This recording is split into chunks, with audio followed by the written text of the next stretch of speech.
Hello दोस्तों, आप सभी का स्वागत है। और सबसे ज़रूरी चीज़ आपके लिए आज डिस्कस करने में आया हूँ। टाइम नहीं बचा है, लगभग सभी जोन के एडमिट कार्ड आपके आउट हो चुके हैं। नोटिफिकेशन आ गया है, एडमिट कार्ड आप देख सकते हैं। एसएससी ने सुबह सुबह उठा कर पहली शिफ्ट लगा दी है। ठीक है, तो एडमिट कार्ड भी आ गए, अलग अलग जगह भेज भी दिया गया है स्टूडेंट्स को कि भाई यहाँ यहाँ आपका पेपर है, इस शिफ्ट में पेपर है। लास्ट टाइम में आप क्या करें, क्या प्रिपरेशन स्ट्रेटजी हो जिससे कि आप अधिकतम स्कोर कर पाएँ। अब ये जो एक ऐसा वक्त है, इस वक्त में जितनी भी आपने मेहनत करी है वो तो काम आती आती है, लेकिन लास्ट में जो आप स्मार्ट वर्क करके जाते हैं वो ज़्यादा काम आता है। मैथ के लिए सबसे सिंपल चीज़ बता रहा हूँ कि आपके जो लेटेस्ट आपके जो पेपर्स हुए हैं और सीपीओ के पेपर जिनको प्रोस्पेक्टिव जिनको ध्यान में रखते हुए मैं एक्सपेक्टेड पेपर भी करा रहा हूँ 12:30 बजे। और एक चीज़ मैंने और शुरू करी है 12:30 बजे वाईफाई स्टडी पर। ठीक है, एक चीज़ मैंने और शुरू करी है, वो तो ज़रूर लेनी है आपको लास्ट टाइम में। वो क्या है? Catch the math. जिनका भी पेपर है सीजीएल का, जिनका भी पेपर है, मैं उनसे यही कहूँगा भाई, कैच द मैथ रात को 8 बजे होता है। आप समय निकालिए, रात को 8 बजे जरूर टाइमर के साथ लगाइए, क्योंकि जो लिमिटेड टाइम बचा है इसमें आप लिमिटेड टाइम में क्वेश्चन को अटेम्प्ट करना सीखेंगे। स्पीड टेस्ट की तरह होता है। रात को 8 बजे कैच द मैथ अनअकैडमी की फ्री क्लास में होता है, वो आपको ज्वाइन करना है। ठीक है, तो ये 2 काम तो ये हो गए। तीसरा काम आपको क्या कर सकते हैं, आप इंग्लिश, जीके और आप रीजनिंग के लिए भी मैं आपसे कह रहा हूँ कि रीजनिंग के लिए भी आप कोशिश ये करें कि आप मैक्सिमम केसेस में प्रीवियस ईयर पेपर लगा कर जाएं और लेटेस्ट जो सीपीओ के पेपर आए हैं उनको 2-3 बार अटेम्प्ट करके जाएं, क्योंकि उसी तरह के लॉजिक्स के बिहाफ पर ही आपके पेपर बनने वाले हैं।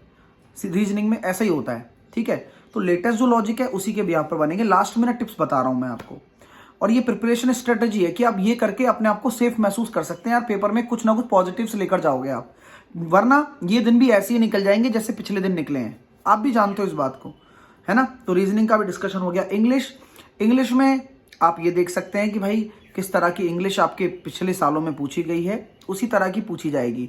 सीजीएल में इंग्लिश टफ नहीं आती है, ये भी आप जानते हैं। अगर आप इंग्लिश की छोटी मोटी नॉलेज भी है, ग्रामर आपको आता है, वोकेबलरी आपको आती है, एंटोनिम सिनोनिम आपको आते हैं, एक्टिव पैसिव आपको आते हैं, डायरेक्ट इनडायरेक्ट आपको आते हैं, और आप कॉम्प्रिहेंशन पढ़ना जानते हैं, तो आप इंग्लिश कर लेंगे। अब ये सारे पार्ट्स हैं जिनका बारे में हमें पता है। आज मैं इसलिए डिस्कस कर रहा हूं क्योंकि आपको पहले भी पता था इस बारे में, आज भी पता है। तो सिंपल सी बात है, प्रैक्टिस करके जाइए जितने भी कर सकते हैं। अब मैं ये नहीं कह सकता कि 5 क्वेश्चन ये लगा जाओ इंग्लिश के लिए हो जाएगा काम, ऐसा नहीं कह सकते। आपको तो बस इंग्लिश के लिए सेंस ही होना चाहिए, क्योंकि इंग्लिश एक लैंग्वेज है। लैंग्वेज में सबसे जरूरी चीज होती है सेंस, भाषा का ज्ञान।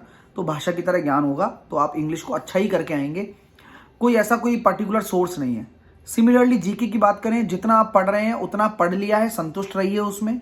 और जो पढ़ सकते हैं लास्ट में आर्टिकल्स हो गए, लेटेस्ट स्पोर्ट्स में क्या क्या चल रहा है, किस किस ने नोबेल प्राइज जीता, किस ने कौन से पदक जीते, क्या इस साल कौन कौन सी अच्छी बुक्स आई हैं, किस व्यक्तित्व के ऊपर बुक्स लिखी गई हैं, उससे रिलेटेड क्या कुछ घटनाएं घटित हुई हैं, क्या इंटरनेशनल स्तर पर यूक्रेन और रशिया वॉर से कुछ अपने भारत के संबंध में कुछ लीड्स आई हो, या फिर उसके अलावा आपके 5G से रिलेटेड कुछ आपके दिमाग में कुछ प्रश्न उठ रहे हो, या उसके अलावा कोई भी इंटरनेशनल अफेयर ओपेक से रिलेटेड, अभी आपका समिट हुआ है इंडोनेशिया में, उससे रिलेटेड कोई क्वेश्चंस आपके दिमाग में चल रहे हो, तो वो सब आता है और ये फिक्स है।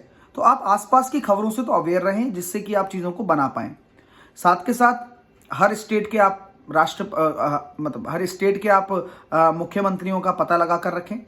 ठीक है, हाँ, मुख्यमंत्री का जरूर पता लगा कर रखें भाई कौन अपॉइंट हुआ है ना, और किस तरह से। तो ये छोटी छोटी जीके की चीज़ें, हालांकि मैं जीके की टिप्स इसलिए दे रहा हूँ क्योंकि जितना मुझे लगता है कि बड़ा सेफ तरीके से आप जीके करके आ सकते हैं, क्योंकि जितना आप पढ़कर जाएंगे उससे बेटर आप करके आने की कोशिश करेंगे। कि अगर आप जो लास्ट टाइम में अच्छा पढ़कर जा रहे हैं तो जीके अच्छा निकल के आ जाता है। कोशिश यही करो कि जो सब्जेक्ट है मैक्सिमम स्कोर करने की, मैथ्स कर सकते हो, और इसके साथ साथ रीजनिंग मैक्सिमम स्कोर कर सकते हो, इंग्लिश और जीके, इनमें आपकी नॉलेज चाहे कितनी भी हो या कितना भी आप जानते हो, अगर आता होगा तो कम समय में हो जाएगा, अगर नहीं आता होगा तो आप टाइम वेस्ट नहीं करेंगे इसमें। मैथ को लास्ट में अटेम्प्ट करना, रीजनिंग को पहले अटेम्प्ट करना, और जीके इंग्लिश को बीच में अटेम्प्ट करना, यही तरीका होता है सीजीएल को निकालने का। और उम्मीद करूंगा कि ये लास्ट मिनट स्ट्रेटजी आपके काम आए, और आप आने वाले जो जितना भी समय बचा है इसमें एक अच्छी प्रिपरेशन कर रहे हो। रात को 9 बजे मैं एडवांस मैथ के सारे टॉपिक करा रहा हूं। उससे पहले मैंने फॉर्मूला रिवीजन भी आपको करा दिया है चैनल पर, क्विक ट्रिक बाय साहिल सर पर मैंने फॉर्मूला रिवीजन करा दिया है। आप जाकर जरूर देखें उस फॉर्मूला रिवीजन को। साथ के साथ एडवांस मैथ के टॉप क्वेश्चंस करा रहा हूं, उन्हीं में से क्वेश्चन आएंगे अलजेब्रा के, ज्योमेट्री के, ट्रिग्नोमेट्री के, उन्हीं में से आने वाले हैं। लेकिन आपको लास्ट टाइम देखने पड़ेंगे वो, तभी तो आप उसमें करके आ पाओगे पेपर में। अब यही वाली बात है कि यही समय है और इतने ही समय में करना है। पेपर आ गया है और मुझे पता है कब समय कम मिला इस बार तुम्हें, लेकिन इसका एक्सक्यूज ना बनाइए। आने वाले समय के लिए प्रिपरेशन मैं 19 दिसंबर से चालू कर रहा हूं। तो जो बच्चे जीरो लेवल से तैयारी करना चाहते हैं और 1 साल तक मेरा कोर्स चलेगा, वो फाउंडेशन बैच आ रहा है मेरा अनअकैडमी पर, साहिल 10 लगाकर आप जुड़ सकते हो, जुड़ जाना। बढ़िया पढ़ाई करो। मैं तो यही कहूंगा कि यार इस बार अपना 100% देकर आओ। जो भी नंबर आएंगे हो सकता है कि कट ऑफ निकल जाए, फिर मेंस की तैयारी भी मैं कराने वाला हूं आप लोगों को। तो आप बिल्कुल भी परेशान ना हो, मेरे साथ जुड़े रहें। Take care, all the very best, love you all, अपना ध्यान रखिए, बाय बाय।